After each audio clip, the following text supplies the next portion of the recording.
அனைவருக்கும் வணக்கம். 2026ஆம் ஆண்டின் முதல் சந்திர கிரகணம். இந்த சந்திர கிரகணத்தால் பரிகாரம் செய்யக்கூடிய நட்சத்திரங்கள் இருக்குது. அது மட்டும் இல்லாமல் குறிப்பிட்ட இந்த நட்சத்திரக்காரர்கள் இந்த ஒரு பரிகாரத்தை செஞ்சிங்கன்னா இந்த சந்திர கிரகணத்தால் ஏற்படக்கூடிய பாதிப்புகளில் இருந்து உங்களுக்கு தீர்வு கிடைக்கும். இதையெல்லாம் நீங்கள் மறந்தும் செய்யக்கூடாது. அதை பற்றி தான் தெரிஞ்சுக்க போகிறோம். வீடியோவை கடைசி வரைக்கும் ஸ்கிப் பண்ணாமல் பாருங்கள்.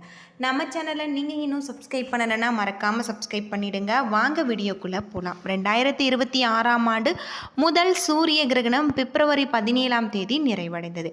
இந்த கிரகணம் இந்தியாவில் தெரியவில்லை. இந்த நிலையில் ஆண்டின் முதல் சந்திர கிரகணம் மார்ச் 3ஆம் தேதி இன்று நடக்க இருக்கு. இந்த சந்திர கிரகணம் எப்பொழுது நிகழ்கிறது, பரிகாரம் செய்ய வேண்டிய நட்சத்திரங்கள் யார், என்ன செய்யலாம் என்ன செய்யக்கூடாது அப்படிங்கிறத பற்றி ஜோதிட ரீதியாக நம்ம தெரிஞ்சுக்கலாம். வீடியோவை கடைசி வரைக்கும் ஸ்கிப் பண்ணாமல் பாருங்கள். நம்முடைய சேனலில் ஆரோக்கியம்மன் ஜோதிட நிலையத்தில் அனைத்து விதமான பிரச்சனைகளுக்குமே தீர்வு சொல்லப்பட்டு வருது. உங்களுடைய ஜாதகத்தில் இருக்கக்கூடிய பிரச்சனைகளுக்கு தீர்வு காண வேணும்னா டிஸ்கிரிப்ஷன் நம்பர் கொடுத்துருக்கோம். அந்த நம்பருக்கு கால் பண்ணி உங்களுடைய பிரச்சனைகளை சொன்னீங்கன்னா போதும். அதற்கான ஒரு தீர்வு உங்களுக்கு கட்டாயம் கிடைக்கும். ஜோதிட சாஸ்திரத்தில் கிரகங்கள் முக்கியத்துவம் வாய்ந்ததாக கருதப்படுது. சூரியன், சந்திரன் ஆகியவை ராகு கேதுவோடு இணைந்திருக்கும் காலத்தில் கிரகங்கள் தோன்றுகிறது. சூரியன் சந்திரன் ராகுவோடு இணைந்திருப்பதால சூரிய கிரகணம், சந்திரன் சூரியன் ராகு கேதுவுடன் இணைந்திருப்பதால சந்திர கிரகணமும் தோன்றுகிறது. அமாவாசை தினத்தன்று சூரிய கிரகணமும் பௌர்ணமி தினத்தன்று சந்திர கிரகணமும் நடக்க இருக்கு. அந்த வகையில் 2026ஆம் ஆண்டு முதல் சந்திர கிரகணம் இன்று நடைபெற இருக்கு. விஸ்வாவசு வருடம் மாசி மாதம் 19ஆம் தேதி மார்ச் 3ஆம் தேதி பௌர்ணமி தினத்தில் பூரம் நட்சத்திரத்தில் மாலை 3:20 மணிக்கு ஆரம்பித்து 6:47 மணி வரைக்கும் இந்த கிரகணம் நிறைவடைகிறது. சூரியன் அஸ்தமனமாகும் பகுதியில் மட்டுமே இந்த கிரகணம் தெரியும். இந்த கிரகண காலகட்டத்தில் சந்திரன் முழுமையாக கருப்பாக மாறிவிடும். இந்த கிரகண காலகட்டத்தில் சில நட்சத்திரங்கள் மிகுந்த கவனமாக இருப்பதும் நல்லது. இந்தியாவில் இந்த சந்திர கிரகணம் கண்டிப்பாக தெரியும். சூரியன் அஸ்தமனமாக கூடிய பகுதிகளில் கிரகணத்தை உணர முடியும். மார்ச் 3ஆம் தேதியான இன்று பிற்பகல் 12 மணிக்குள் சாப்பிட்டு விடுவது ரொம்பவும் நல்லது. பக்தியிலும் ஆன்மீகத்திலும் விரதத்திலும் இருப்பவர்கள், படிக்கும் மாணவர்கள், கர்ப்பிணி பெண்கள், வயதானவர்கள் 12 மணிக்கு மேல் சாப்பிடக்கூடாது. வயிறு சார்ந்த பிரச்சனைகள் உள்ளவர்கள் சாப்பிடாமல் இருப்பதும் நல்லது. மாலை 7 மணி வரை சாப்பிடக்கூடாது. 7 மணிக்கு பிறகு குளித்து முடித்து சிவனை வழிபாடு செய்துவிட்டு நாம் சாப்பிடுவது நல்லது அப்படின்னு சொல்லப்படுது. சந்திர கிரகணத்தில் அபச்சொற்களில் வீட்டுக்குள் பேசாமல் இருப்பது நல்லது. துஷ்டமான வார்த்தைகள் பழிக்கும் என்பதால் வீட்டுக்குள் அலுவலகத்தில் பேசாமல் இருப்பதும் நல்லது. மகம், பூரம், உத்திரம், பரணி, பூராடம் நட்சத்திரங்கள் இந்த கிரகண காலகட்டத்தில் பரிகாரம் செய்து கொள்வது நல்லது. சந்திர கிரகணத்தன்று ஸ்லோகம் சொல்லிக்கொண்டே ஸ்நானம் செய்வது, பரிகாரம் செய்வது நல்லது. சந்திர கிரகண காலகட்டத்தில் கர்ப்பிணி பெண்கள் மிகுந்த கவனமாக இருப்பது நல்லது. படிக்கும் மாணவர்கள், ஜோதிடங்கள் கற்றுக்கொள்ள ஆசைப்படுபவர்கள், அது மட்டும் இல்லாமல் இந்த காலகட்டத்தில் நம்ம ஸ்லோகம் சொல்வதால் மிகப்பெரிய நன்மை ஏற்படும். இந்திரன், அக்னி, யமன், வருணன், வாயு, ஈசான், குபேரன் போன்ற 8 திக்கு பாலகர்களுமே நம்ம சொல்லக்கூடிய மந்திரங்கள் சென்று சேரும். சந்திர கிரகண சமயத்தில் ஸ்லோகங்கள் சொல்வது கேட்பது நன்மை தரும். சந்திர கிரகணம் நிறைவடைந்த பின்னர் சிவன் வழிபாடு செய்வது நல்லது. சிவனுக்கு வில்வம் சாற்றி வழிபாடு செய்வது நமக்கு ஏற்றத்தை தரக்கூடிய வகையில் தான் அமைஞ்சிருக்கு அப்படின்னே சொல்லலாம். பொதுவாக இந்த சந்திர கிரகண நாட்களில் நாம் இது போல் செய்து வருவதன் மூலம் சந்திர கிரகணத்தின் பாதிப்புகளில் இருந்து நமக்கு தீர்வு கிடைக்கும் அப்படின்னும் சொல்லப்படுது. இந்த வருடத்தில் இந்த சந்திர கிரகணம் முதல் சந்திர கிரகணமாக இன்று நடைபெற இருப்பதாக சொல்லப்படுது. பொதுவாக இந்த சந்திர கிரகணத்தின் போது குறிப்பிட்ட சில ராசிக்காரர்களும் எச்சரிக்கையாக இருக்க வேணும் அப்படின்னும் சொல்கிறாங்க. அந்த ராசிக்காரர்கள் யார் அப்படிங்கிறதையும் நாம் முழுமையாக தெரிஞ்சிடலாம். சிம்ம ராசியில் பிறந்தவர்களுக்கு இந்த சந்திர கிரகணத்தின் போது மிகவும் பாதுகாப்பான முறையில் இருப்பது நல்லது அப்படின்னும் சொல்லலாம். அது மட்டும் இல்லாமல் இந்த சிம்ம ராசியில் பிறந்தவர்களுக்கு பிரச்சனைகள் ஏற்பட வாய்ப்பு இருப்பதால் நீங்கள் மிகவும் கவனமாக இருப்பது உங்களுக்கு ரொம்பவும் நல்லது. இந்த சந்திர கிரகண பாதிப்புகளில் இருந்து உங்களுக்கு மன அழுத்தம் மிகவும் அதிகமாக இருக்கும். கிரகண காலங்களில் கோபத்தை கட்டுப்படுத்த வேண்டும். வாகனம் ஓட்டும் பொழுது கவனமாக இருக்க வேண்டும். உங்களுடைய ஆரோக்கியத்தை கவனித்துக் கொள்வது, குடும்பம் மற்றும் காதல் வாழ்க்கையில் பிரச்சனைகள் வரலாம். நீங்கள் தொட்டதெல்லாம் இன்று தொடங்காததாக இருக்கும். கவனமான முறையில் நீங்கள் செயல்படுவது நல்லது. எப்படி பிரச்சனை வரும் என்றும் அவர்களால் யூகிக்க முடியாது. அந்த அளவுக்கு உங்களுக்கு பிரச்சனைகள் ஏற்படக்கூடியதாக இருக்குது. சிம்ம ராசியுடன் மேசம், கடகம், மகரம், மீனம் இந்த ராசிக்காரர்கள் சந்திர கிரகண நாட்களில் அதிக கவனத்துடன் இருக்க வேணும்.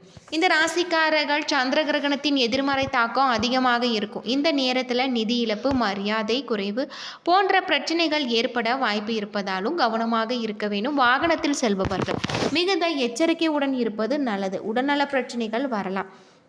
அது மட்டும் இல்லாமல் இந்த காலகட்டம் முழுவதுமே உங்களுக்கு சிறப்பான ஒரு மாற்றத்தை தரக்கூடிய வகையில் கிரகங்களும் அமைஞ்சிருப்பதால் நீங்கள் கவனமான முறையில் உங்களுடைய தொழில்களை மேற்கொள்ள வேண்டியது உங்களுக்கு ரொம்பவும் நல்லது அப்படின்னு சொல்லப்படுது. பலன் பெறக்கூடிய ராசி அப்படின்னு பார்த்தா ரிஷபம், மிதுனம், துலாம் ராசிக்காரர்கள் இந்த சந்திர கிரகணத்தால் சுப பலன்கள் தரும். இந்த நேரத்தில் தொழில் வாழ்க்கையில் முன்னேற்றம் காண்பாங்க. கடின உழைப்புக்கு ஏற்ற பலன்கள் உங்களுக்கு கிடைச்சிருக்கு. எந்த ஒரு முதலீடு செய்தாலுமே உங்களுக்கு நல்ல லாபம். குடும்ப வாழ்க்கை மகிழ்ச்சிகரமாக இருக்குது.